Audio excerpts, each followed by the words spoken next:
Olá, este é o Stefanadas, um programa para pensar sobre o comportamento humano e repensar aquilo que nos move, aquilo que nos transforma. E eu sou o Stefano Florici, professor de Economia da Cultura da Universidade Federal do Rio Grande do Sul. Vem Stefanar com a gente? O que é beleza? O que é beleza para você? É uma pergunta difícil, eu sei. Esse é um dos conceitos provavelmente mais discutidos da história da humanidade. Há quem veja beleza no caos, quem só considera o belo o que se encaixa num determinado padrão. Há aquele também que acha que tem muito mais a ver com atitude, com estado de espírito, do que propriamente com a aparência de alguém ou de algum lugar. E tem até aqueles que acham que o bizarro, aquilo que foge do que convencionamos de chamar de belo, é o belo. Enfim, é um conceito tão relativo que a sabedoria popular, ao longo do tempo, criou uma série de tentativas de compreendê-lo. Na nossa língua temos frases como a beleza está nos olhos de quem vê, beleza sem bondade, caldo entornado. Quem ama o feio, bonito lhe parece. E por aí vai. No início dos anos 2000, o pensador italiano Umberto Eco escreveu 2 livros sobre o assunto, A História da Beleza e A História da Feiura, em que ele faz um passeio pelas concepções de beleza e feiura ao longo da história. E o que fica nítido é que se a beleza ou a feiura está nos olhos de quem vê, esse olhar é influenciado no tempo e no espaço por uma série de fatores. Hoje eu tenho a alegria de receber a observadora que já esteve imersa em várias culturas e que entende muito de beleza, ela trabalha com isso. A Norlaine Sasso já viajou o mundo inteiro, viveu na Indonésia, em Uganda, no Reino Unido, na Malásia, em Singapura e hoje trabalha como bióloga esteta.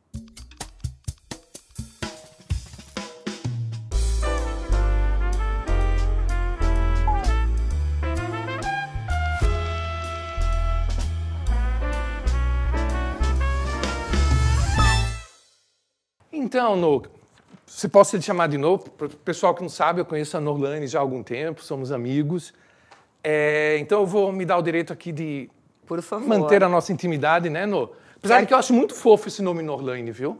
Sim, porque Norlaine, né, é um nome tão mas complicado desse, mas é gostoso. Me chame como quiser. No, querida, a gente vai falar de muita coisa legal hoje. A gente vai falar de beleza, a gente vai falar de gastronomia, a gente vai falar de experiência de vida, a gente vai falar de ser mãe, a gente vai falar de culturas diversas, a gente vai se divertir um monte. Que ótimo. Mas assim, eu queria começar dando mais ou menos um pano de fundo para as pessoas que não te conhecem. Sim. Né?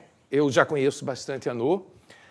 Conta pra gente um pouco, se bem que tem muita coisa também que eu não sei, né? Então vai ser interessante perguntar. Conta pra gente um pouco da sua trajetória, como é que você chegou até aqui? Ou seja, essa nossa querida Norlaine que a gente vai entrevistar hoje. Fala um pouco dos passos que ela deu para chegar nessa pessoa hoje, que vai ter que vai nos dar esse prazer tão gostoso de poder falar tudo isso com a gente. Perfeito. Bom, tentando fazer uma retrospectiva, assim, eu acho que não pode fugir nunca quando a gente tem que falar sobre família, né? Certo. Uhum. Venho de uma família de origem italiana e alemã, onde tinham conceitos muito fortes. Meu pai, italiano, vindo de uma formação da aeronáutica, né? Então, sempre foi muito taxativo, assim, determinadas regras e tudo. Então, eu cresci num ambiente muito bom, obviamente, mas com regras e muita disciplina. Então, Quantos irmãos? Eu tenho um irmão por parte de mãe e pai, e 2 meio-irmãos que são do primeiro casamento do meu pai, que são bem mais velhos que eu. Eu tenho hoje, vou fazer 55 anos em breve, agora no final de outubro, e os meus meios-irmãos têm 20 anos, 19, 20 anos mais do que eu. Então, seu pai era bem mais velho que sua mãe? Bem mais velho que a minha mãe. E aí, no segundo casamento do meu pai, eu tenho um outro irmão, 5 anos mais velho que eu. Então, eu sou a baby da família. Que querida. Isso. Então, sempre cresci nesse meio onde, né, tinha muito, como é que se diz, muitas regras. Regras, né? Regras, né? Não posso falar ainda mais da época que eu vim, né? Imagina, 1970. claro. Mas sempre acredito que tenha sido sempre uma criança, uma adolescente que nunca dei muito trabalho. Então, com 17 anos, fiz uma formação aqui em Porto Alegre. Com 17 anos, entrei na biologia, fiz biologia na URGS, depois a fisioterapia no IPA, que não existe mais. Não existe mais. E Então, essas 2 faculdades, aí conheci o meu ex-marido, pai dos meus 4 filhos, tenho 4 filhos, né? 3 homens e uma menina, e... Um deles está aqui com a Um gente deles hoje, o aqui Tiago conosco, E aí casei com 24 anos e comecei a minha vida em família, né, com o meu ex-marido. Uma curiosidade Sim. nessa primeira quilometragem maravilhosa da sua vida. Como professor, ciências biológicas, o que é que te levou a uma cadeira tão porque é muito específico, né? Exatamente. Você pergunta para a criança o que é que você quer ser. Eu quero fazer ciências biológicas. O que é que te levou a isso? Sempre. Aí eu acho que são fascínios da nossa própria natureza mesmo.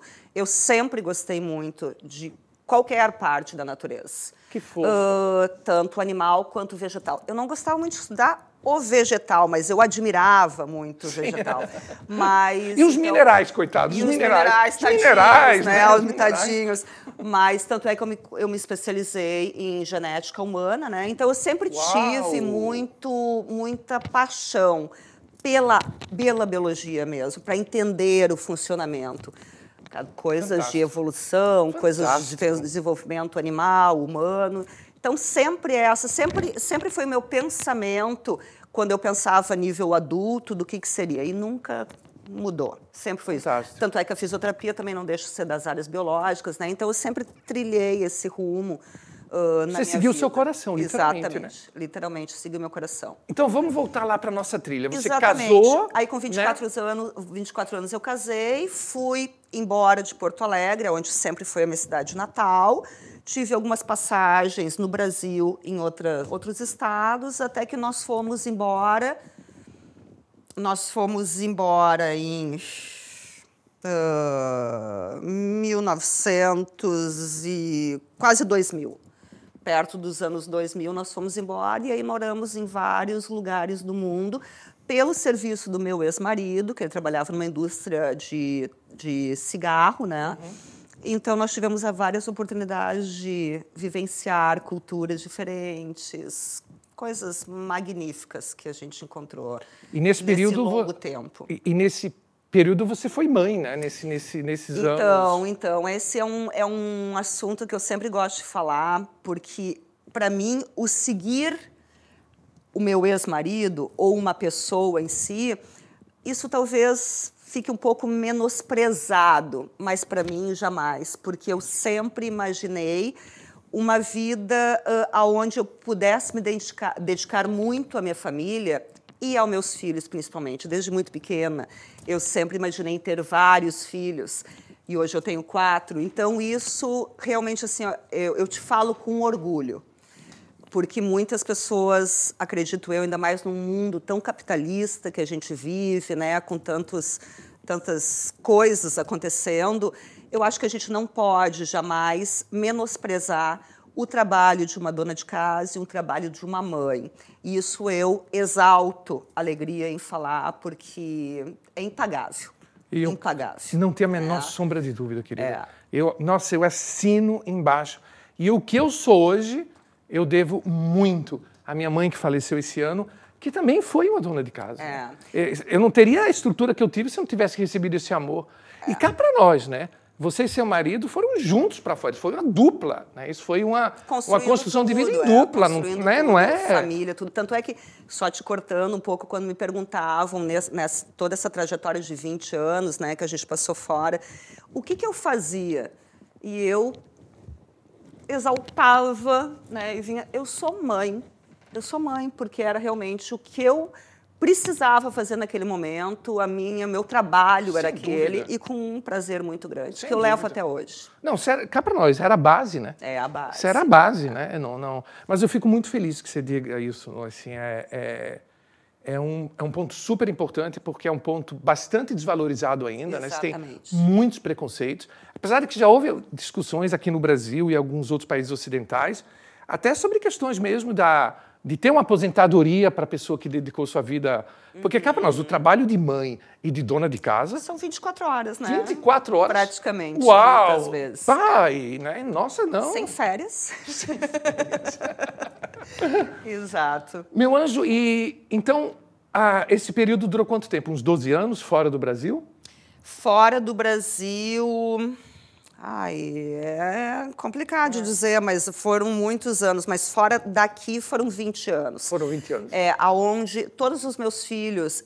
Todos, mentira. O meu segundo filho, ele nasceu em Singapura. E os meus outros 3 filhos nasceram aqui, mas a gente morava fora. Mas eu vinha tê-los até por um problema que eu tinha... É difícil de imaginar, mas eu tenho 4 filhos, mas foi muito complicado de ter os 4 filhos. Todos eles nasceram prematuros e desses 4 filhos, 3 foram fertilização. Então, realmente, eu queria muito ter filhos, né? Mas então eu morava fora, mas eu vim tê-los aqui, somente um que nasceu fora, na Indonésia, quando eu morava na época, mas vim tê-lo, fui tê-lo em Singapura. Não, tipo, você não se sentia muito à vontade com os hospitais da Indonésia? Da Indonésia, o sistema de saúde é muito complicado. E aí, como eu estava no meio de vários expatriados que a gente ia conhecendo no tempo, né, que morava lá, até uma coisa muito interessante que eu gostaria de trazer aqui, porque acho que talvez muitas pessoas, como saem do Brasil, né, com certa frequência, uma coisa que eu sempre tive muito dentro de mim, que eu fui aprendendo ao longo do tempo, a primeira coisa quando eu chegava num lugar novo, que depois eu não sei se quiseres comentar dos lugares que eu morei, mas a primeira coisa que eu chegava, ia para o hotel, ia para uma casa alugada, e o meu primeiro trajeto era ir para a Embaixada do Brasil, aonde lá eu conseguia um norte das pessoas, né, de outros brasileiros que tinham para a gente ter um vínculo, ter ideias de determinadas coisas do país. Então, a embaixada me dava muito suporte. E aí, as pessoas que eles me indicavam, ali já cadastrados na embaixada, me indicaram, né, porque vários já tinham tido filhos, mas não da Indonésia, porque realmente é muito precário o sistema de saúde na Indonésia. E aí ia para Singapura, que é muito pertinho, então eu acabei tendo ele lá. 4 filhos, uau. 4 filhos, de 28. E dá para ver que todos foram, digamos assim, todos vieram com muito amor, né? Muito desejados. Muito desejados. Muito desejados. Muito desejados. Exatamente. Então,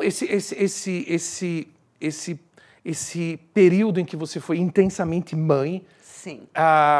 Durou mais ou menos uns 20 anos. Entenda o que eu quero dizer, não que você não seja intensamente mãe agora, pelo amor de Deus. Entendo. Mas que, digamos, que você realmente se dedicou à maternidade. Mais ou menos uns 20 anos. E aí, quando você volta ao Brasil, você tem algumas reviravoltas naturais da vida, na sua vida pessoal. Sim. Ele vem uma vontade, isso que eu acho fascinante, porque a gente já teve aqui vários, a gente já teve várias mulheres maravilhosas aqui. Falar assim, mulheres maravilhosas, desculpem, né, gente? É uma coisa tão estranha, né? Já tivemos várias pessoas maravilhosas que, coincidentemente, são mulheres, que, de fato, resgataram essa vida profissional. Sim. Até um empoderamento pessoal depois dos 45, 50 anos. Isso realmente é fascinante, né? Até para mim, que eu tenho 56, em certo sentido, o Stefanadas é um resgatado e um empoderamento, né? Claro. Eu, guardadas as proporções, não tem nada a ver, óbvio, mas, ao mesmo tempo, tem tudo a ver. Ser professor a minha vida inteira, de fato, foi uma espécie de maternidade com os meus alunos. Exato. E agora eu estou resgatando uma coisa um pouco mais, sabe, do tipo, quero algo novo, quero experimentar algo novo, quero sentir que eu posso criar, que eu posso gerar. Foi mais ou menos por aí? Você sentiu vontade de criar, de gerar? Então, que nem eu te falei, por muitos, se a gente está falando em casos de 20 anos, que é uma média, né, do que a gente pode falar, nesse tempo, eu te digo assim, ó, 100% e sem nenhuma hipocrisia, realizada como mãe. Fantástico. 100%. Fantástico. E aí, quando nós voltamos para o Brasil, nós voltamos em julho de 2014, exatamente. Vocês vieram para assistir a Copa do Mundo? Foi o mês da Copa do Mundo. Foi o mês da Copa do Mundo, porque eu tive os gêmeos. Eu sou ruim de futebol, tá? Eu sou péssimo de futebol. O pessoal sabe que eu sou péssimo de futebol. Mas eu tive os gêmeos, que um tá aqui, o Thiago que hoje está com 15 anos. Eles nasceram numa Copa do Mundo. Eu acho que foi Brasil e Holanda, talvez? Pode ter sido. Pode eu ser. sei Acho que a Holanda foi. estava. Eu sei que eles nasceram nisso. Tanto é que eu tava lá e o pessoal escutando e eu não quero nem saber disso. Mas que seja. Então eu voltei em 2014, julho de 2014. Não. Pera, os gêmeos não nasceram. Os gêmeos nasceram em 2014. 2010. Então foi na Copa da África do Sul. Da África do Sul, Isso, da África do Sul. Isso, na África do Sul, mas eu estava em Porto Alegre, tendo que. Você lembra que eu te falei? Sim, que você veio para cá, exatamente, por causa de prematuridade, que todos eles tiveram. Você morava na Inglaterra nesse período? Eu morava na África, em Uganda. Em Uganda, em Kampala. Em Kampala, exatamente. E aí voltei para o Brasil, tive eles aqui. E no que eles foram liberados, que eles ficaram 2 meses de UTI, eles já fizeram o passaporte deles e a gente estava de muda para a Inglaterra. Então, eu comecei na Indonésia, aí teve Singapura, aí teve Uganda, aí teve Inglaterra, Malásia e Brasil. Malásia foi a última? Malásia foi a última em Kuala Lumpur. E, minha querida, nesse seu, digamos assim, nessa sua volta à atividade profissional, né? Sim. Só focando esse ponto, Sim. Porque, como eu falei, a gente tem interessante, a gente tem tido bastante experiência nos Stefanados com pessoas, principalmente mulheres, que tiveram essa experiência e é algo que, de fato, me fascina. Essa coisa do resgatar, de se empoderar, né? Você já era, obviamente, uma pessoa super empoderada em milhões de outras áreas, a maternidade sendo provavelmente não, com certeza a mais importante delas. Mas eu digo, a gente tem sempre coisas novas para se empoderar. E você resolveu se empoderar profissionalmente. E você resolveu ser esteta, diga as passagens maravilhosas, eu já fiz algumas coisas com a Nô, recomendo. Obrigada. Depois você deixa o contato, viu, Nô? Obrigada. Você foi, inclusive, eu aprendi muito com ela sobre a diferença entre ser esteta e ser esteticista. Sim. Né? Por que você resolveu seguir essa área? A tua origem como bióloga, como fisioterapeuta, teve influência? O que é que te levou exatamente a esse tipo de trabalho? Eu sempre gostei, de novo, né, de tudo que é relacionado ao organismo em si. E quando eu voltei para o Brasil, eu já tive necessidade de fazer alguns reparos, né? O envelhecimento, a sociedade, o ser mãe, engordar, emagrecer, envelhecer, porque 4 filhos, 3 gestações, sendo que uma gemelar ainda, a idade chegando, e aí começando a ver determinados procedimentos que existiam, e começou a me despertar esse tipo de coisa.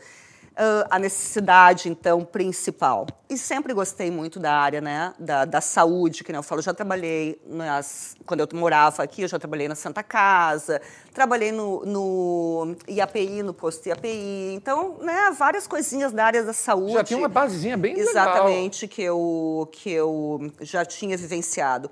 E aí, tendo, né, contatos com profissionais da área, tudo, comecei a pensar, por que não eu?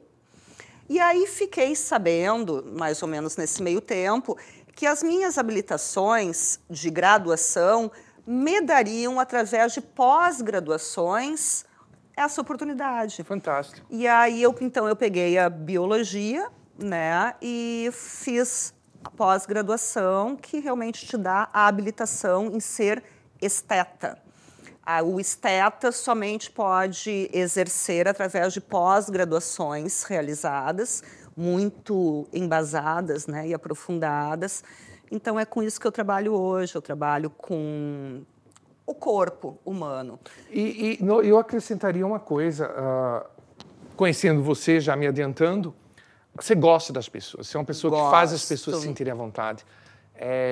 Quando a gente fez o último tratamento, foi maravilhoso, porque foi uma mistura de amizade, psicologia e o tratamento propriamente dito. Sim. Você diria para as pessoas que querem trabalhar nessa área, assim, elas precisam gostar de pessoas, elas precisam gostar de estar com as pessoas? Eu acho que tudo que tu trata, né, com pessoas, tu não tem onde fugir muito, né? Não tem, é tratar, né? Tu tem que gostar disso. E muito ainda pela área da saúde, aí eu não falo só na minha área, eu falo da área da saúde, tu tem que ter muito uma empatia, né? Exato. Porque tu pega N fatores diferentes, onde as pessoas te buscam por algum, como é que se diz, alguma falta, algo melhor que ela queira, né, realizar. Então, tu tem que ter essa empatia, primeiro, de conversar, de entender o problema, de montar coisas específicas para aquela pessoa. Hoje a gente sabe, né? A estética nunca foi uma coisa barata, porque os produtos são muito caros. Então a gente tem que ter o bom senso, né, de entender o funcionamento desde o poder econômico da pessoa, do alinhar expectativas é muito importante e não promessas homéricas, porque promessas homéricas não existem em nenhuma área, né? Então eu acho que esse contato com as pessoas de uma forma muito mais natural e sensibilizada te traz, né, algo, né, importantíssimo. Você falou, você usou a palavra empatia, que é uma palavra tão central aqui para a gente do Stefanadas. Deixa eu aproveitar e te colocar uma pergunta, digamos assim, um pouco mais formal. Mas dentro dessa luz da empatia. Alguém chega para ti, normalmente as pessoas que buscam tratamentos estéticos, tem sempre alguma coisa, de uma maneira ou de outra, relacionada, não necessariamente, mas com autoestima. Sim. Né? A autoestima Sim. é um grande problema. Sim. Né? Nós, como economistas, nós sabemos que você não tem em sociedades possibilidades de desenvolvimento, tanto pessoal como coletivo, sem autoestima. A autoestima é um elemento fundamental.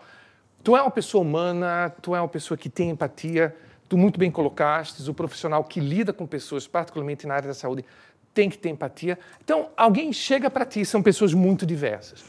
Problema de autoestima, querendo um tratamento. E esse tratamento normalmente sempre vai, né, pelo menos no sentido um pouco mais básico do termo, em direção à tal da beleza. Né? Quero me sentir mais belo, quero me sentir mais bela. Como é que se lida com essa questão da beleza? Eu poderia te perguntar até para ti o que é o belo e como é que você trabalha com a pessoa isso, porque você vê claramente, você muito bem colocou agora, não dá para prometer céus. Né? Você vê a pessoa, você faz um diagnóstico, você sabe o que você pode oferecer. Como é que você lida com essa questão das expectativas, com essa questão mesmo que sutilmente, não necessariamente em palavras, de definir o belo e de tentar passar para a pessoa algo, digamos assim, de positivo? Para variar, né, gente? Minhas perguntas são sempre de 3 quilômetros. Como é que você lida com a questão do belo, querida? Vamos começar por aí. Para ti, o que é o belo? O belo é complicado de falar, mas vindo assim, ó, primeiramente, o belo para mim é o belo da pessoa. Fantástico. Da pessoa, né? Fantástico. O que é bonito para ti não necessariamente seja bonito para mim, mas o belo é o que a pessoa busca, o que a pessoa se sente. Então, a pessoa é bela, né, pelo momento que ela está vivendo, pelo que ela tem de experiência na sua vida. O belo não é somente o que a gente vê no espelho. Casca, né, não querida, é, casca. de maneira nenhuma. Quantas vezes tu tá linda, maravilhosa, maquiada, tudo, e por dentro tu tá triste, tu tá... Então, o belo é muito maior, né? Muito mais do que a gente se vê no espelho. Exato. Então, as pessoas, não sei se eu já posso te responder, né? As pessoas que chegam até nós, até mim, até outros profissionais, buscando esses tipos de melhora da sua autoestima, melhoras de algumas coisas que sente, a primeira pergunta tem que sempre ser feita, que eu faço sempre para meus pacientes, o que ela está buscando? Porque não é o que eu estou vendo, né? De novo, o que é bonito para ti não é para mim, tudo. Qual é a tua expectativa? O que te incomoda? Se parte sempre desse princípio. E aí, através de muitas conversas, né, das análises, dos diagnósticos, das expectativas, isso tem que frisar muito. E tem que existir um alinhamento da expectativa do paciente com o que pode ser feito. Não existe outra maneira. Porque muitas vezes pode chegar, não, vamos fazer tal e tal tratamento, mas se tu não conversa muito bem, o paciente fica com uma expectativa, de repente, tão alta que não é na estética, muitas vezes, que pode ser entregue. Perfeito. Né? E existem inúmeros, cada vez mais tratamentos. Mas hoje, até uma coisa muito interessante de ser falada, na estética a gente busca muito agora um lado muito mais natural do que há alguns anos atrás, onde as pessoas, por exemplo, eu quero ficar mais jovem, eu quero não aparentar tal idade, eu quero mudar determinadas coisas. E a gente ia plastificando, a gente ia inserindo coisas que todo mundo acabava ficando igual. Aquele rosto quadrado, aquele rosto de determinadas maneiras, ou o corpo daquela forma.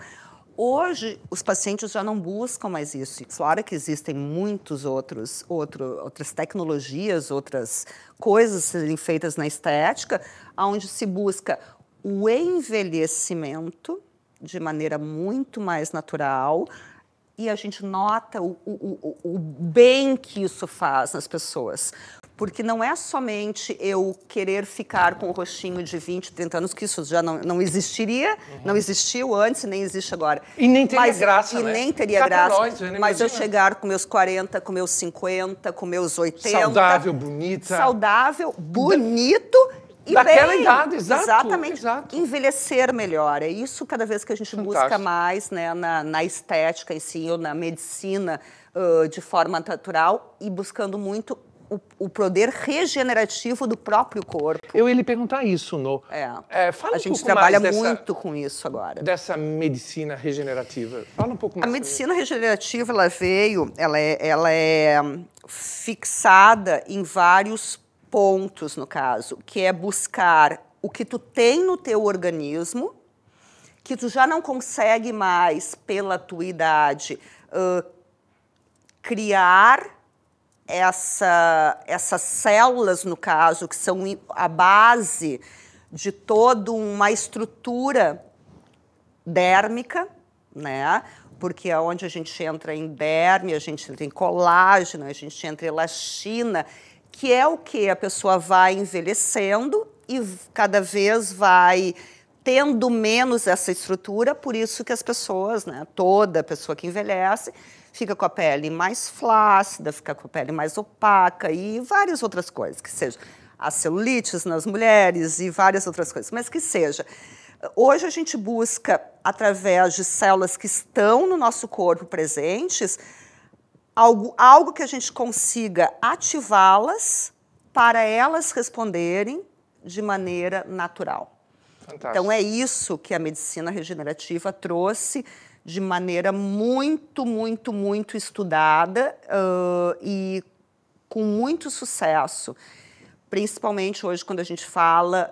a medicina regenerativa, hoje, ela tem duas grandes bases, que são os exossomas e os PDRNs, que são lá moléculas que a gente tem no nosso organismo que, ativadas, trazem todo uma reestrutura natural para o organismo. E uma curiosidade, acho que as pessoas têm, e eu também tenho, esses bichinhos aí custam caro? Tudo é caro. Ai, meu Deus do céu. Tudo é caro numa estética, não posso te falar. Tudo caro. Tudo é caro, né? Existem coisas até, eu posso até te dar comparações, assim, a nível, né, só falando no custo mesmo, que às vezes vale mais a pena tu fazer uma cirurgia plástica do que um tratamento. Aí tu vai falar, tá, mas aí tu tá jogando contra ti. Mas aí tu pensa, eu quero envelhecer de maneira, ou eu quero seguir além de maneira mais natural com procedimentos estéticos que o teu organismo vai responder, ou de repente eu quero cortar e por mais que tu corte, nada contra os médicos, nada, jamais. Mas é o que o paciente muito, né, às vezes busca. Vou cortando e vou puxando e vou mudando as minhas formas, ou eu quero envelhecer com estruturas próprias, né? Mas não tem como dizer tudo, né? Tudo na estética. A gente começa com cifrõezinhos maiores. Não tem como. Claro que existem tratamentos. Onde a gente fala em tecnologia, e eu sou fã de tecnologia, existem tecnologias de tudo que tu imagina e para áreas também, né, onde a tecnologia funciona muito bem. As tecnologias, geralmente, elas têm um custo menor, mas a tecnologia também ela tem que ser associada a injetáveis, para tu conseguir ter uma resposta né? melhor. Eu não tenho como te... Não, claro que... Né, te dizer ao contrário disso. Onde tu consegue associar as duas, então... sai mais barato. Com certeza, o resultado é muito significativo. Você foi super didática, deu para entender super bem. Eu entrei dúvidas fortes que eu tinha em relação a essa questão do que se chamava de natural. Agora eu entendo. E dá para ver que tua formação de bióloga, né? Dá um embasamento para ter uma percepção, né, querida? Sim. Vê que interessante, né? Sempre o bio, né? O bio. Como a gente é a vida ali do nosso organismo. Eu quero falar um pouco rapidamente sobre beleza ainda, para depois falar sobre envelhecimento. Mas só uma curiosidade. Que dica você daria para uma jovem, desculpem, a última coisa do mundo que eu sou é etarista, de alguém, né, que esteja querendo ingressar no ramo da estética, ou como esteticista, ou num grau mais profundo como esteta. Fala dica em relação a quê? Hoje, digamos assim, vamos ser mais objetivo até. Sim. Eu sou um jovem ou uma jovem que quer dedicar a vida a essa questão, de fato, da estética. Né? E vou fazer um vestibular. Certo. Né? E eu sei que eu preciso de uma graduação para poder ser esteta. Vamos para aquilo que você... Pós-graduação. Digamos, mas tem que começar com a graduação. Sim. Que graduação você acha que é mais produtiva para uma pessoa que... Claro, ela vai ter que fazer pós-graduações, etc. e tal, mas que dê uma base mais... Um primeiro passo. Você faria de novo biologia? Eu vou te dizer assim, eu tive muitos colegas de outras áreas. A gente não pode sair da área da saúde, né? Para tu ser... Até porque senão não poderia, né? Não teria habilitação para isso. Mas a própria... Por exemplo, eu tive colegas fisioterapeutas, eu tive colegas nutricionistas, eu tive colegas médicos, eu tive colegas biólogos, biomédicos, enfermeiros. Todas essas graduações, através do pós-graduação, tu consegue atuar na área ser esteta, no caso, né? Mas você não trocaria a biologia? Não trocaria a biologia. Excelente. Tanto é que eu até peguei a biologia em vez da fisioterapia. Eu amo biologia. Mas é que é na pós-graduação, porque existem algumas, não são muitas, mas existem algumas pós-graduações, e são muito pesadas. Muito pesadas. Anatomia, porque tu não tem como fazer um procedimento se tu não dominar extremamente uma anatomia. Não existe, né? Aí entra nas intercorrências, entra em tudo, mas assim, então, o conselho que eu daria, que tu me perguntaste, a pessoa não tem como ir para essa área, ou qualquer outra área da saúde, principalmente quando tu trabalha com um ser humano, se tu não gostar muito de estudar. Não existe. Não existe. Anotem isso, viu? Porque o corpo humano é extremamente complexo. Existem, quando tu faz algum erro, tu pode complicar extremamente, né, um pedaço de um corpo ou um corpo em si. Então, realmente, a pessoa tem que gostar de estudar. E gostar de se envolver com o corpo humano. E gostar de se envolver com a pessoa mesmo, né? Em si, porque tu tem que ter uma empatia muito boa, né? Para sentir as necessidades, para tu conseguir entregar o que tu gostaria de entregar para o teu paciente. É o teu paciente, né? Ele não é o teu cliente, ele é o teu paciente. Exatamente. Não, eu queria fazer mais uma pergunta sobre beleza só. Assim, o mundo ocidental pelo menos assim, é que hoje em dia, com esse mundo instagramável que a gente vive, eu acho que existe uma padronização, até que a gente poderia dizer que sai simplesmente de um conceito ocidental. Mas o mundo ocidental, e a América Latina não é uma exceção, e o Brasil talvez até seja um dos campeões nisso, mas a Europa também, assim, os Estados Unidos. O mundo ocidental é muito fascinado pela ideia da juventude, né? Do belo no sentido de jovem, de dinâmico, até porque a gente tem uma dificuldade inerente de lidar com a morte, com a finitude, né? A gente normalmente tende a associar o envelhecer, o entardecer da vida a um período mais depressivo, triste, de fim, né? Isso é uma escolha. É uma escolha cultural que o mundo ocidental fez e que meio que se espalhou para o mundo inteiro hoje. Nesse sentido, assim, a beleza é uma enorme mercadoria. Sim. Né? Essa beleza que a gente fala, né, não nesse sentido fofo, né, tão amplo que você colocou, mas nesse sentido mais pessoas bonitas de revista, eu quero ter. E a gente né? se torna prisioneiros disso, Totalmente. né? Prisioneiros total. Totalmente. Não, e como homossexual, eu posso dizer que no universo homossexual masculino, isso é muito forte. Né? Existe até a chamada Greek malaise, como se diz, o mal grego, que é esse fascínio com essa beleza. Isso, obviamente, criou uma indústria, né, gigantesca. O Brasil é um dos países mais sofisticados do mundo, né, em cirurgia plástica. Né? O Brasil sempre fica entre o segundo e terceiro. Tu vê aí, ó, totalmente top. Você, com a sua experiência em outras culturas, repito, né, infelizmente o mundo está muito padronizado hoje, então eu não sei até que efeito essas próprias outras culturas também já não foram padronizadas. Por exemplo, nas Filipinas existe muito o embranquecimento da pele. Geralmente pessoas... tudo mais lá para a Ásia, né? Tirando alguns países da Ásia ainda, mas a maioria dos países da Ásia, quanto mais branco, mais belo. Mais belo, né? mais belo. Eu fiquei fascinado com Medellín, na Colômbia, como as pessoas são, nesse sentido estético de revista, bonitas. E eu fui pesquisar. Pele tanto é que hoje o que se tem de top dos produtos vem praticamente tudo da Coreia, que é uma base muito grande. Que eu falei Colômbia. Não, desculpa, eu estava falando da Ásia. Sim. A Coreia, claro. A Coreia da pele branca, da pele linda que eles têm, né? Os produtos, olha, vou te dizer que mais de 60%, 70% vem tudo de lá, porque são produtos maravilhosos e que eles já têm, né? Como uso há muito tempo já. O que me chamou a atenção nessa questão de Medellín, até uma questão puramente estética, como as pessoas são bonitas, e eu fui pesquisar um pouco sobre isso.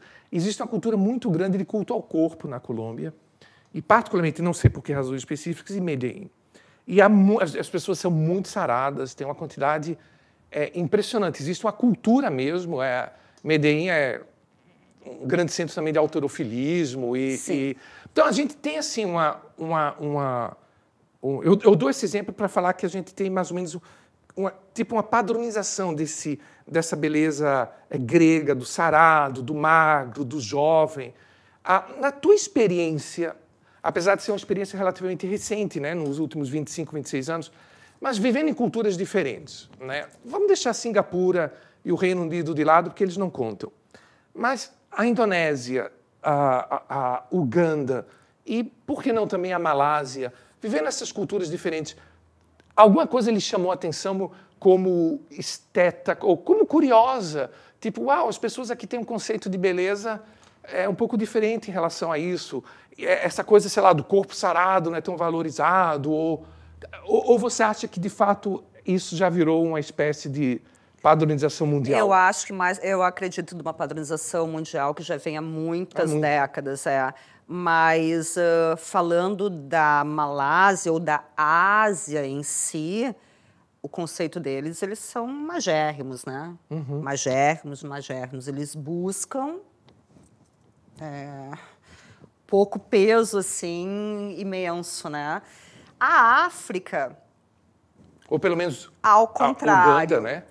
Mas a África... Eu posso falar de África, porque eu morei em Uganda. Eu sempre falo, eu não morei na África do Sul, eu morei na África. E visitei muitos lugares aos redores. Lá já é diferente. Eu acho até pelo acesso, né? Que eles têm tudo. Mas para eles, quanto mais gordinho... Ai, que fofos. Quanto mais... Não, eles são... Eu sou apaixonada pela África. A gente vai falar um pouquinho de Kampala daqui a pouquinho. Apaixonada. Mas eu acho assim, ó, voltando à tua pergunta, eu acho que sim, existe uma padronização mundial de beleza, né, de padrões de beleza, mas existem, óbvio, né, determinados locais que fogem a essa exceção, e aí eu te disse, por isso que eu te disse a África em si. Porque eles estão mais preocupados com outras coisas, né, do que com a própria estética. Porque a gente pensando assim, dá uma sensação de saudade de um mundo mais tranquilo, né?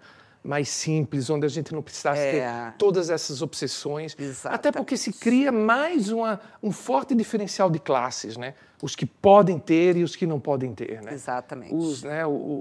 Exatamente. Amadinha... A segregação, né? Vamos para o último assunto dessa parte, digamos, biológica, estética, corpo, aqui com nossa fofésima Nô. Adorando a conversa, viu, querida? Tanto que eu já deixei as perguntas aqui, já estou todo relaxado. Já estamos no outro nível. Já estamos em outro nível. Envelhecimento. Vamos falar só rapidamente dessa questão, né? À medida que eu vou envelhecendo, né? Quer dizer, 56 anos, não sei também porque esse ano eu estou vivendo 2 lutos, mas é uma sensação que começa a aparecer dentro de mim, assim, de que é gostoso envelhecer. Tem uma coisa fascinante em sentir os resultados dos anos de vida, sabe? É um sentimento diferente. É uma coisa do tipo, para que eu tenho que esconder isso? Veja bem, isso não significa de forma alguma, até porque eu não quero te deixar sem clientes, né, querida? Muito pelo contrário, né? Eu acho fascinante esse trabalho do esteta. Eu sou um cliente. Essa questão da medicina regenerativa é fascinante. Porque, claro, né, assim como a gente vai para a academia, a gente... É um cuidado. É cuidado. É um cuidado. Cuidado para envelhecer bem, envelhecer com saúde. O que eu me refiro, que assim sabe que existe, e muito, dada essa baixa autoestima das pessoas, e nesse mundo altamente instagramável, onde... E a concorrência, né, com o do lado, quem está do lado. Exato. Não, mas está melhor do que eu. Exatamente, exatamente. Então, a gente tem um negacionismo com o envelhecimento, uma vontade digamos assim, de esconder o resultado dos anos de vida que aparece na cor do cabelo, na pele, na flacidez. Isso é, de novo, uma coisa forte no Ocidente, com essa cultura que tem medo da morte, que tem medo da finitude, e que, portanto, associa felicidade e alegria com juventude, com energia, com alegria. E o envelhecimento tem me trazido uma sensação de que, meu Deus do céu, na verdade, a juventude tem tanto peso. Tem tanto peso. O envelhecimento tem uma coisa tão gostosa assim de... Sabe que você vai soltando as coisas, liga o foda-se. Libertador. Libertador. Gente, eu não estou falando mal da juventude, pelo amor de Deus. Não, mas é libertador. Né? Não é libertador? É libertador. Você se livra, não está nem aí. Exatamente. Aí eu te pergunto, meu anjinho, assim, 2 coisas distintas. Uma é sua. Como é que você vê isso, com toda essa experiência maravilhosa de vida que você tem, e principalmente ser mãe de 4 filhos, todas as questões que você passou. E uma segunda parte da pergunta, minhas perguntas sempre pergunta de professor, assim, letra A, letra B. Né? Mas eu também fui professora, então eu te entendo. Então, querida, e mais uma vez, se nessas outras culturas você sentiu, principalmente na Ásia, sim, é um pouco menos desse medo de envelhecer, desse medo da morte, Como é que você vê isso? E se essa experiência na Ásia te trouxe algum insight em relação a essa questão do envelhecer? Eu vou te ser honesta, tá? Sim. Bem honesta. Eu acho que o envelhecer tem os seus lados bons e ruins. Sem dúvida. Como tudo na vida, né? O envelhecer, óbvio, sou mulher. Óbvio, também tenho as minhas inseguranças. Então, né, uma coisinha... Uma pergunta como bióloga, curiosidade. Tá. A gente sabe que culturalmente é mais fácil para o homem envelhecer. Muito. Né? Homem de cabelo branco é charmoso, mulher de cabelo branco é velha. Né? E é verdade. Mas biologicamente, é mais pesado para a mulher? Muito mais. Tô entendendo. Ou seja, biologicamente, tipo, a natureza é cruel com a mulher. Você não serve mais para reproduzir, sai para lá. Não, Stefano, tu já parou para pensar uma coisa? Com uma menina com seus 12, 10, 14 anos, menstrua. Vai menstruar todo mês. A menstruação nada mais é do que picos de hormônios que sobem e descem. Sobem e descem. Todos os dias. Meu Deus. Acontecendo essas alterações hormonais no corpo de uma mulher por 40 anos. Nisso a mulher que engravidou, que tem filho, ela já engravidou, já teve outros picos hormonais, ela já amamentou, ela já ficou sem dormir, onde a gente sabe que os hormônios, né, por falta de sono, também interferem em tudo. Então, assim, ó, se eu parar para pensar, tem uma gama de coisas que eu posso te falar. Aí depois, pior é a menopausa. É pior. E é um climatério eu todo, falo, né? Eu falo para minha filha que menstrua, né, tem 15 anos. E ela, ai, de novo. Eu falei, Carol, dá graças a Deus que tu menstrua, porque a menopausa é muito pior. Eu faço reposição hormonal, que foi o jeito. Porque assim, ó, tu não consegue mais dormir, os fogachos horríveis, a falta de paciência e tudo assim, ó, a fome e tudo se transforma no teu corpo. Dores articulares. Eu consegui ter todos os sintomas na menopausa. Todos. Melhorei muito por causa da reposição hormonal. Mas então assim, ó, o corpo da mulher, biologicamente, que nem tu falou, não se compara nem próximo ao que o homem passa. O homem tem andropausa? Tem. Lá no finalzinho, né, bem mais maduro. A mulher, desde que começou a menstruar... A natureza é machista, né? Ela deixou o homem pronto para curtir a vida, né? E a mulher, ela... Agora, tem uma oportunidade fantástica aí, porque... Mas também nós somos mais fortes. Com certeza. E permita-me dizer, na média, mais sábias também. Acho que tudo isso leva a valorizar outras coisas na vida. Acredito que sim. Né? Eu acho muito bom o corpo feminino. Acho muito bom. A gente é muito versátil. É isso, eu vou ficar devendo. Porque... Não vai ser dessa vida, não vai ser, talvez em outra encarnação. Né? É. Mas, amada, eu amei a sua espontaneidade, a sua sinceridade nas respostas, porque Stefanadas é isso. Stefanadas fica super tranquila. Tá, agora vamos mudar de assunto. Vamos. A gente tem mais 2 assuntos que eu quero falar contigo, que são agora só coisas coloridas, né? Primeiro, eu queria falar um pouco que esse assunto para mim é mais importante que o segundo, então, para aproveitar melhor o tempo. Você é uma pessoa que tem uma experiência de vida, etc. Eu também fui expatriado muitos anos da minha vida. Minha família toda mora na Itália. Eu cresci num ambiente multilinguístico, com 4 línguas. Então, eu entendo um pouco o que é essa coisa de... Não sinto raízes em canto algum, né? Apesar de que eu sou apaixonado pelo povo brasileiro, né? Eu tenho uma enorme paixão pelo povo brasileiro, você sabe, todos vocês sabem disso. Né? Não estou lançando minha candidatura aqui nem nada, mas assim, eu sei o que significa ser um pouco o bom e o ruim de ser cidadão do mundo. Não tenho a menor sombra de dúvida. Por exemplo, no Brasil agora somos só eu e minha irmã, né? Eu não tenho absolutamente parente nenhum no Brasil, só uma prima de São Paulo que vive mais pelo mundo. Sim.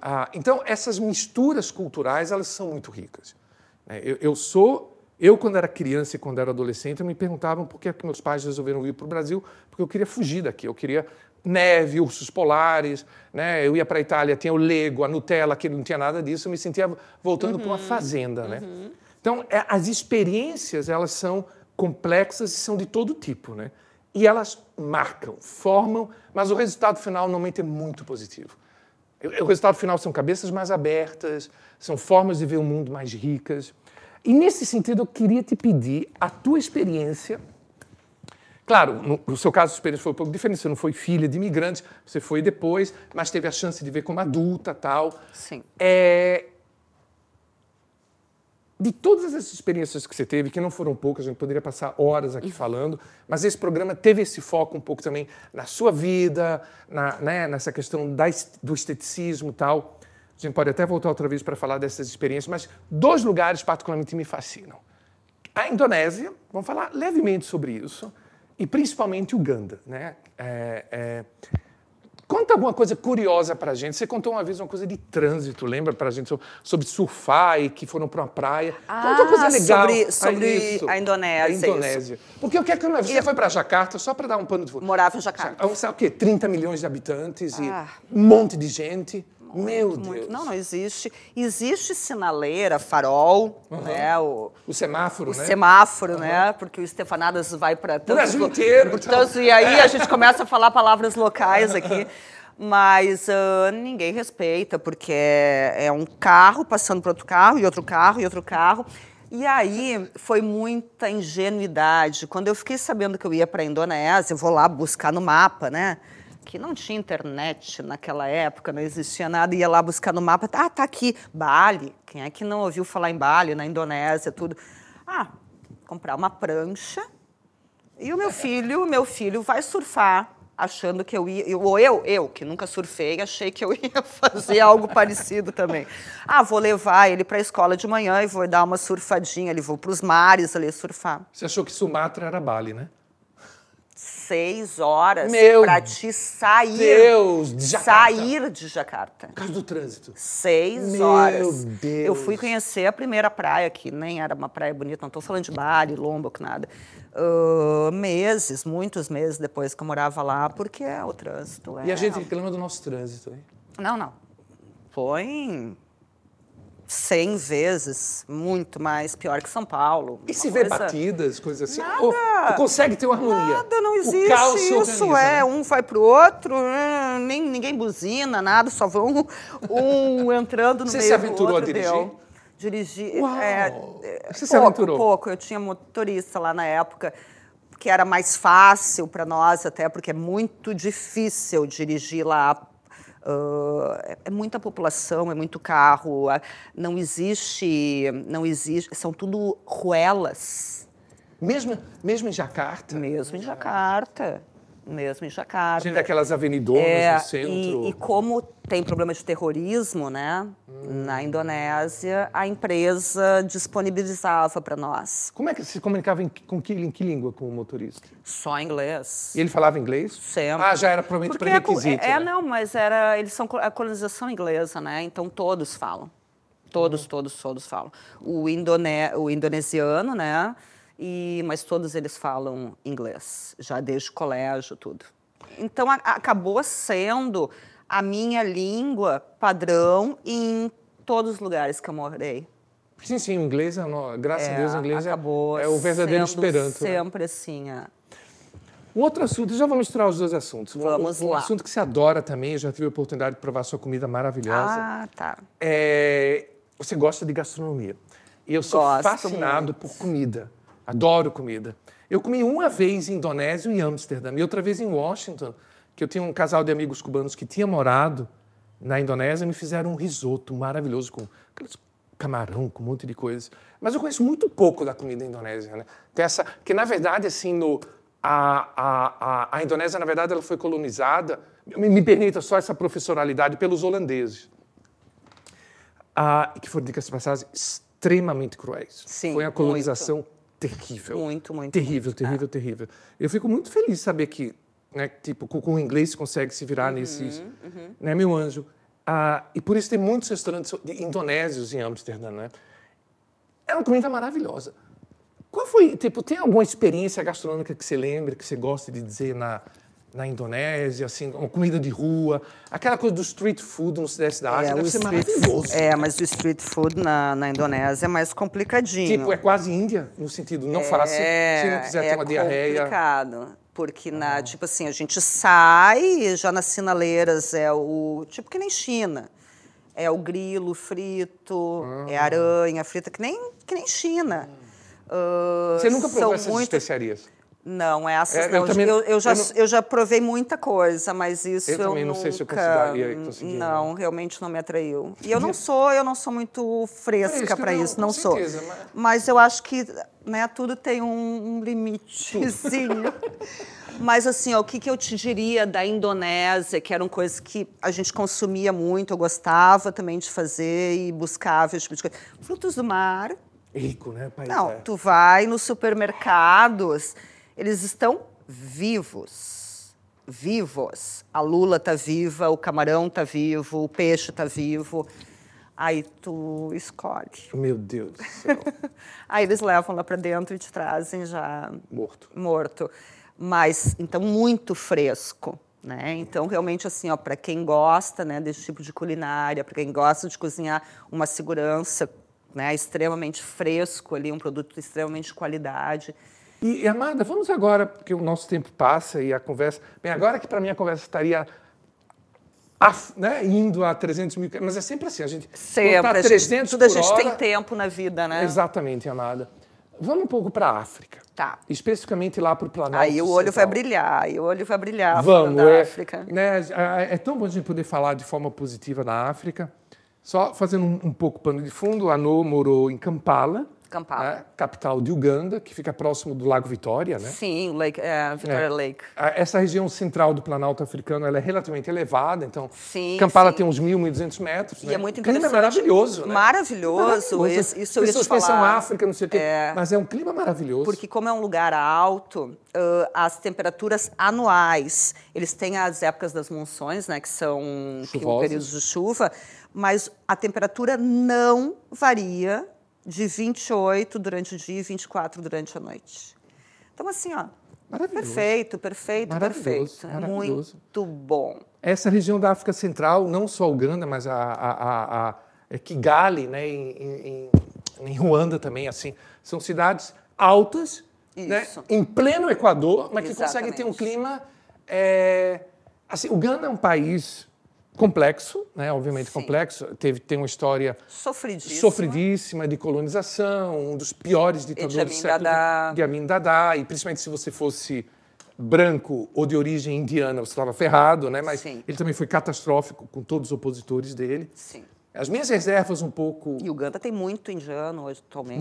Muito indiano. Tanto que tem um voo, eu andei pesquisando, tem um voo da Air Uganda que vai de Mumbai a Entebbe. O aeroporto fica em Entebbe, né? E em Entebbe a gente não tem aeroporto ali, né? O mais próximo sim, é Entebbe. É isso, não tem Kampala. Exatamente. Então, essa rota, e de fato, de Mumbai, você tem voos para vários, tem para Nairobi, sim. Tem para Entebbe, porque tem uma grande colônia de indianos, onde os ingleses iam, eles levavam os indianos, sim. Porque eles formavam a parte do serviço civil, do civil service. Exatamente. Os indianos eram muito bons para cuidar. A África do Sul é cheia de indianos. Infelizmente, também Uganda, hoje em dia, também é um pouco famosa, porque tem leis extremamente agressivas contra os homossexuais, incluindo a pena de morte. Né? Então, é um lugar que eu realmente teria que ter... E drogas, né? Drogas já chegam nos aeroportos lá com... E a Indonésia? Indonésia também. Mas droga ainda vai, né? Mas assim, a pessoa ser gay, homossexualismo, né? óbvio. É uma coisa... Óbvio. Então, infelizmente, eu não poderia ir para lá, porque provavelmente eu iria paquerar e iria ser depois fuzilado, né? Então, né? Mas assim, deixando bobagens à parte, que obviamente não são bobagens, são coisas importantes de se dizer, tem muita pressão internacional sobre o governo de Uganda, inclusive é um ditador, como é o nome dele, que está há 500 anos lá, inclusive quando você estava lá era ele já. Mas vamos deixar isso de lado, porque esse teu amor, Amada, pela tua experiência sim. Em Uganda me fascinaram. Eu sou apaixonada. Você falou uma vez para mim de uma experiência que você teve, em que você teve uma coisa, uma guerrilha, né? Que as crianças ficaram presas na escola. Das tribos, exatamente. Né? Das tribos. Conta pra gente, como é que foi Na isso? época, eu só tinha o meu mais velho, que hoje ele tem 28 anos, bom, não vem ao caso. É que foram tantos lugares e eu me perco, às vezes, na idade deles. Eu tinha 2 filhos, então, só o mais velho e o segundo. Os gêmeos não tinham nascido? Os gêmeos não, porque eu engravidei lá e eu vim tê-los no Brasil por causa da prematuridade, né? Eles nasceram. Foi concebido no Planalto Central Africano. O Tiaguinho... Que romântico, né? Romântico. Não, ele foi fertilização. Mas lá ou aqui? Eu fiz aqui em Porto Alegre, fertilização, e fui para lá. Mas você eu vinha engravidou? todo ano. Eu vinha todo ano para o Brasil nas férias de Natal e Ano Novo. Aí, geralmente, eu saía com uma fertilização a mais. Mas a gestação dele foi lá? Toda a gestação dele foi toda não. Uma boa parte, porque aí depois eu tive que vir muito cedo para o Brasil por causa das prematuridades já recorrentes que eu tinha. E aí tive eles aqui. Mas esse assunto da África é muito interessante, porque eu eu fui muito feliz na África pelo ponto de me sentir num local maravilhoso, maravilhoso, de natureza, de animais. Eu tenho uma hora que sentar contigo e falar sobre os safaris, coisas mais lindas, experiências mais lindas da vida. Mas então safari que a gente entende hoje em dia é ver os animais. Né? Não é zoológico. Não é que você ia lá com a pistola é o ver, é o ir e ver os animais. Né? Eu não imagino você com a pistola caçando. Não. Então, esse lado muito feliz que eu fui, desse lado da natureza, onde eu né, me encontrei de determinadas formas. E a simplicidade do povo, né? A humanidade. A simplicidade. Né? Eles passaram, o povo ugandense, no caso, eles tiveram décadas, né, com o ditador Idi Amin Dada, sofrendo atrocidades. Tanto é que eu conheci pessoas muito próximas a mim. Inclusive, o médico que eu levava os meus filhos foi que nós já conversamos, o médico que existe até hoje, daquele filme do escocês, O Rei da Escócia. O Rei da Escócia. Está lá ainda, né, servindo o povo, uma pessoa maravilhosa. Então, sofreram muito, né, um povo muito sofrido, e tu não encontra tristeza. Fantástico. É divino. Isso é maravilhoso. Não encontra tristeza no olhar deles, nem na forma que eles te tratam. Então, voltando ao assunto do problema existente, eu tinha o meu filho, estudava em escola internacional, que era um pouco afastada de Kampala. E aí, eu sempre deixava ele no ponto de ônibus para ele ir para a escola com o ônibus da escola.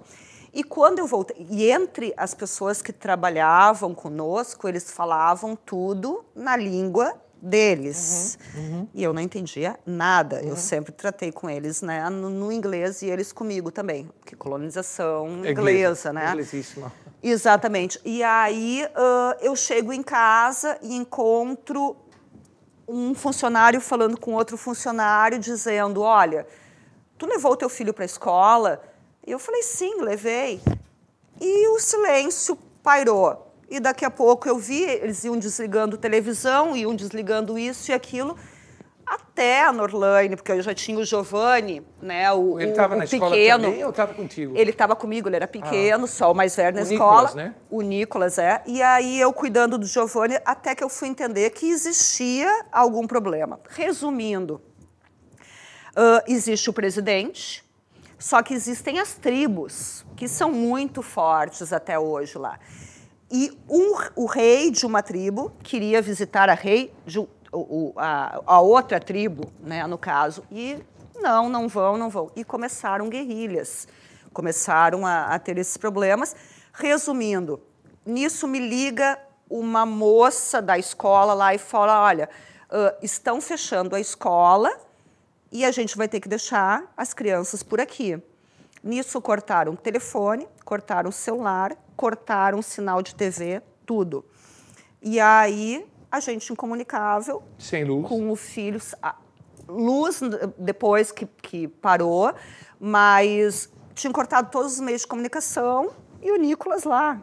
E eu faço o quê? Bom, resumindo, fiquei 2 dias. Eles queimaram... O garoto ficou 2 dias na escola? 2 dias. Eles ficaram na frente da escola, que tinha uma amiga que morava ali, que reuniu um grande grupo de crianças para ficarem ali. E eu sem saber de nada e não sorte, né, do que ia acontecer. Nisso, né, então, teve muitos problemas na cidade, queimaram vários ônibus, decepavam. Né? É uma coisa muito forte entre as tribos, ela é intensa, até que né? tudo se acalmou. Então, eu te digo assim, foi o único problema, fora só a alegria que eu vivi na Uganda, mas foi o único problema que eu tive lá, graças a Deus, nada eu perguntei próximo a mais nós. por curiosidade mesmo, porque acho que... Mas até hoje eles têm esses problemas muito sérios e lá. Muitos são de origem colonial, porque essas divisões são completamente artificiais. O que é o país Uganda é uma criação colonial. Mas é um povo maravilhoso. Porque esse é o ponto que eu queria chamar a atenção, porque eu sinto que quando a gente perde a simplicidade, quando a gente perde a humanidade, o mundo se torna mais frio. Com certeza. As populações se tornam mais secas. Com certeza. Você jamais vai ver isso no norte da Europa, por exemplo, ou em Singapura, por exemplo, sabe? Sim, sim. Então, eu fiquei muito fascinado quando, pela primeira vez, ela falou dessa experiência em Uganda. Eu sou encantada com a África. Que me lembrou, eu quando morava nos Estados Unidos, eu li um livro que teve um efeito muito forte, inclusive eu chorei quando eu li. É uma italiana chamada Cookie Gallman. Ela era uma aristocrata do Vêneto, que foi morar no Quênia.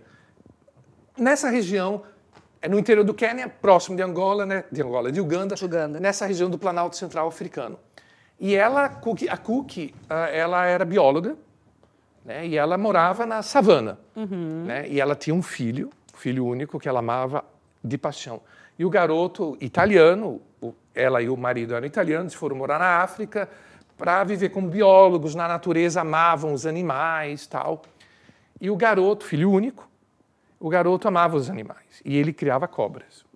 Né? Ele criava cobras. E já tinha uma certa idade e tal, fez 17 anos e recebeu uma carta, no dia que ele recebeu uma carta da Universidade de Stanford, dizendo que ele tinha sido aprovado para estudar em Stanford Biologia. Né? No dia que ele recebe essa carta, ele abre uma jaula, ele pega uma cobra venenosa que ele não podia, a cobra pica ele. E o garoto morre nos braços da mãe. Ela disse, eu não consigo nem imaginar a dor que essa mulher sentiu. É inimaginável. E ela explicando na biografia dela, essa dor é uma coisa que, assim... E aí ela diz assim, que teve um momento que ela disse, eu preciso ficar só, essa dor é exclusivamente minha. Aí ela foi para a savana, né? Aí ela disse assim, que um dia ela levanta a cabeça, olha em volta, em what I saw África. Ela diz de uma maneira, aí a África abraçou ela, é uma coisa tão... Sabe, e ele disse que se fosse na Europa, acho que ela teria se matado. Ela disse. Stefano, eu te falo arrepiada. Ai, que arrepiada fofa. até hoje, porque assim, olha, isso eu comento com todas as pessoas que eu tenho contato. A savana em si, que nem tu trouxeste agora, não existe, para mim, lugar mais mágico. Aí na savana, obviamente, vão se encontrar animais, né, e tudo, mas o ambiente que é, a energia que é, tu nunca vai ver em livro, tu nunca vai ver em documentário, tu nunca vai entender a não ser presenciando uma energia Fantástico. que tem de vidas naquele lugar, e tu sendo parte daquilo ali. Né, vidas que eu falo, animais, vegetais, de tudo, não tem, até hoje para mim, e eu conheço vários lugares, passei por várias coisas boas e ruins, obviamente, mas não tem nada, se eu consigo te colocar no top one, assim, de tudo, é a África. Fantástico. A África é... Tão maravilhoso. Isso ímpar, é ímpar. Isso reforça, né, como a gente precisa exato das coisas que são raiz, né? Sim. A gente cria tantas artificialidades e, de fato, quando você me falou isso, me fascinou, porque me deu essa sensação mesmo. Lá é um lugar que você ainda pode sentir essa raiz. O que eu posso te dizer? Um povo maravilhoso, que nem a gente já comentou, um clima maravilhoso, insumos maravilhosos. Comida, diz aí uma comida gostosa. A comida típica de Uganda e de grande parte ali é um matoke. Não sei se já ouviste falar. Não. Ele é a base de banana. Se tu vai, por exemplo, num restaurante, tem matoke. Se tu vai num casamento, tem matoke. É como se fosse o nosso feijão e arroz básico, só que aí tu consegue integrar várias coisas. Mas é um matoke em si. Então, tu faz um matoke de diversas coisas. A base é a banana. Sendo a base banana verde. Sabe que para 400 milhões de africanos, sabia que a banana é a mais importante fonte de proteína? Claro. Tu vê, riquíssima. Mas deve ser maravilhoso esse prato. Riquíssima. E eu quero, antes que eu esqueça, só fazer uma observação para o pessoal aqui de Porto Alegre, que é, obviamente, parte do nosso público. A gente tem uma enorme colônia senegalesa aqui. É outra cultura, é o único país da África que eu conheço. E agora abriu um restaurante senegalês aqui, na Nova York. eu tô louco para conhecer. Eu vi Não sabia. Eu vi o menu. Sim. É um chefe senegalês. Porque eu me perguntava, pois então, uma colônia tão grande senegalesa, por que ninguém abriu um restaurante ainda, né? Então, que é uma característica, né? Sim, sim. E agora a gente tem um restaurante Mas as coisas vão vindo, com... Um restaurante senegalês. Que interessante. E você curtia o matoque? Eu me acostumei. Se acostumar, mas tem que se acostumar antes. Tem que se acostumar. Ele é um doce apimentado, diferente. Não tenho como te dizer. É um pastoso, mas é interessante. Eu sempre gostei muito de experimentar, né, pratos diferentes. Mas eu não posso mentir para ti. Tem que se acostumar. Mas é o forte. Vocês viram forte, que a Anu é bem forte. honesta e fofamente honesta. Temos que ser, né? Uma última pergunta lá do Planalto africano. Você mantém contato com alguém? Tenho várias amizades, Ugandenses? Não, de Uganda, não. De Uganda mais, assim, por rede social. Mas de vários outros lugares que eu morei, contatos por telefone ainda. Porque você tem vontade de voltar e visitar Uganda? Então, eu tenho a nível de passeio. Não, claro, a nível de passeio. Passeio, não. Eu te digo por quê, eu quero deixar bem claro isso. Porque parece assim, olha, a maravilha morar em Uganda, e para mim foi. Mas é que eu fui para lá com uma vida de expatriada. Quase de colonialista inglês. Aonde, por exemplo, nós passávamos 4 dias sem energia. Sim. 4 dias sem energia, frequentemente. Mas aí a nossa casa tinha gerador. Uhum. Então a gente não sofria com isso. Mas tinha as noites de lua cheia, né? Poder ver a noite de lua cheia sem A gente não tinha, muitas vezes, papel higiênico. Você me falou que traziam da África do Sul, né? Trazia da África do Sul. Leite condensado é a coisa mais interessante que tem de falar do leite condensado. Quando chegava, uma vez a cada 3 meses, 4 meses, 6 meses, leite condensado num único supermercado ou mercado, mas dizendo melhor, da cidade, a gente mandava SMS, que não existia o WhatsApp. SMS. Chegou o leite condensado, quer que compre um para ti, para a gente conseguir fazer alguma coisa. Mas isso a gente dá tanto valor. Tanto valor, sabe? Quando tu não tem, assim, ao teu alcance, coisas da tua rotina. Sim. A gente celebrava muito com isso. E acaba valorizando mais, muito, né? muito mais. Mas voltando, assim, eu fui muito feliz na África pelo ambiente em si, pelas pessoas em si que me rodeavam, né? Pela comida maravilhosa, pelo clima maravilhoso. Então, se eu puder te dizer, realmente a África foi o top 1. Mas, sem nenhuma mentira, eu gostei de todos os lugares. Todos os lugares. Eu sempre tirei alguma coisa muito positiva de todos os lugares que eu morei. Mas eu fico muito feliz, particularmente, com essa questão de Uganda. Eu gosto de frisar Uganda mais do que a África. Sim. Porque você está falando de um continente de 30 milhões de quilômetros quadrados, que tem bilhões de diferenças culturais. Muito grande.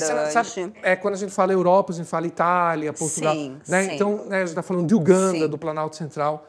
Eu acho muito legal, porque isso reforça como, muitas vezes, não são os confortos que trazem os principais Com certeza. rewards, né? os melhores prêmios. Né? Mas a humanidade, o contato. Né? E você fala uma coisa fantástica. Não ver pessoas tristes. Era fascinante isso, né? Não vê. Mas tu vê a intensidade humana, ao mesmo tempo a cabeça decepada. Né? Essa intensidade humana. Porque a intensidade humana é assim, né? Exatamente. A intensidade humana, ela vai... O poder, né? O poder sempre trouxe várias coisas. Mas, realmente, nesse ponto, eu acho diferente dos outros lugares que eu já morei, onde cidades maiores, esse tipo de coisa. Uganda, ela consegue, ou a África, no caso, consegue reunir muito um diferencial Fantástico. dos outros lugares. Que gostoso, justamente pelo lado humano, lado de natureza. Né? Que o povo foi abençoado perante tantas tristezas que já viveram, né? E vivem até hoje. E é o nosso berço, né? Todos nós, essa região que você estava é muito próximo de onde surgiram os primeiros hominídeos, né? Mas, Stefano, se tiveres oportunidade, vá. Vá. Não é barato. Uganda, para mim, é complicado, porque eu com certeza vou paquerar. e você enforcado, né? Mas a África do Sul é até que é uma ideia de CIA. Mas faça um programa lá, porque é inigualável. Eu imagino, Inigualável. Querida, imagino. Quero uma vez levar ainda meu marido. Que daqui a pouco a gente vai trazer pra cá, vocês vão me conhecê-lo. Não teve oportunidade ainda de conhecer, mas fazer uma lua de mel na África. A África nunca mais vai ser a mesma. Não, é muito... Nunca mais vai ser a mesma. É muito lindo. É encantador. A gente agora está aterrissando o nosso avião. Inclusive, hoje não é tão difícil que você pode ir pela Etiópia para Addis Abeba, São Paulo, Addis Abeba, e desce para Kigali. Então, não, desculpe, Kigali, Ruanda, para Entebbe, né? O meu pai faleceu. Eu morava em Uganda. Não pude vir ao enterro do meu pai, porque eu tive que sair de Uganda para Entebbe, né, para pegar o avião. Entebbe, nós ficávamos indo para Johannesburg, 23 horas de conexão. Por uma hora a gente não conseguia pegar só tinha uma vez por dia. E aí de Johannesburg para São Paulo, São Paulo, Porto Alegre. Não consegui nem vir ao enterro do meu pai. Eu me lembro que você me comentou. Hoje com a Etiópia é uma espécie de Emirates da África. Sim. Né? Você vai para Addis Abeba e tem para tudo que é possível. E de Addis Abeba para Entebbe é 1h30 de avião. Sim. Não, é bem próximo. Vocês vejam que o Stefanato também é agência de turismo. Mas informação, é cultura pura. Falando em cultura pura, a gente vai agora para as nossas 3 últimas perguntas. Certo. A primeira é exatamente sobre cultura. Minha querida, você é uma pessoa multifacetada, culturalmente fascinante, um amor de pessoa, Obrigada. Uma grande amiga. E eu realmente estou curioso, assim como com certeza os nossos ouvintes, os espectadores, eu nem sei como é que a gente fala hoje em dia, né, desse mundo. Metade do nosso público nos acompanha pelo Spotify e metade pelo YouTube, né? E crescendo cada vez mais, né, Stefano? Outro dia um aluno me pegou na saída, assim, um aluno que há anos eu não via. Professor, eu amo o seu podcast. Coisa boa, né? Eu ouço ele todo dia. Muito gratificante. O que você sugeriria? Uma sugestão de um livro, de um filme, de uma série? E para quem mora em Porto Alegre, desculpem os que não moram em Porto Alegre, alguma dica de algum lugar gostoso para se comer aqui? Já que a gente, né, falou tanto de comida. Vamos começar pelo livro. Livro que me marcou muito. Provavelmente você conhece A Culpa das Estrelas. Não conheço. Do John Green. Do John Green? Ele traz tudo que pode num livro só. Desde o lado de romance, de ficção, de diversão e um toque de vida que não dá para dar spoiler. Tem que ler. A Culpa é das Estrelas. A Culpa é das Estrelas. Fantástico. Muito lindo. Fantástico. Filme, eu vou te falar 2. Anthony Hopkins e Brad Pitt no...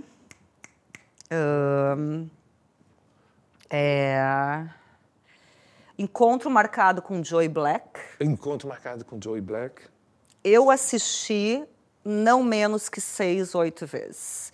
E me emociono todo final de filme. Para mim, maravilhoso. E o outro... eu vou deixar por esse. Esse eu acho que... É muito bom.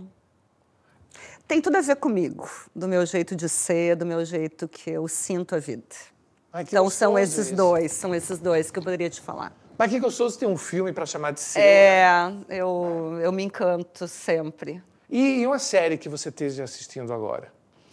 Que eu sei que você assiste séries. Eu assisto séries, mas não tá fácil. Não tá fácil. Eu ainda tenho algumas que não substituem. Eu amei os Vikings. Os Vikings, Amei os Vikings e amei... que a gente assistiu... Breaking Bad. É um clássico, um grande clássico. Eu ainda não consegui encontrar nada assim que me chamasse tanta atenção.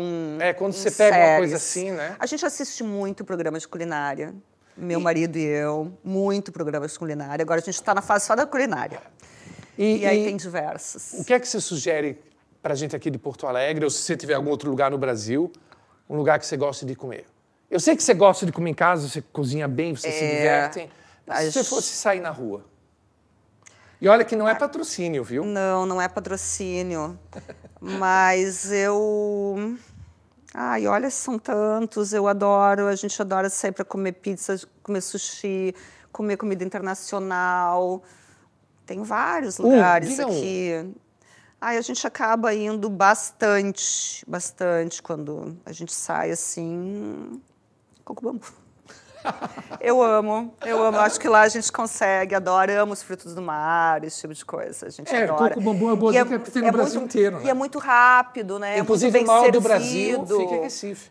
Recife tem 2 Cocos Bambus, e o maior, inclusive, o maior do Brasil. Eu já fui lá, até por sinal. Mas é muito bem servido, é uma comida, né, sempre muito boa, fresca, um ambiente ótimo. E o que é que você gosta? O que é que você sente prazer de cozinhar mais do que qualquer coisa?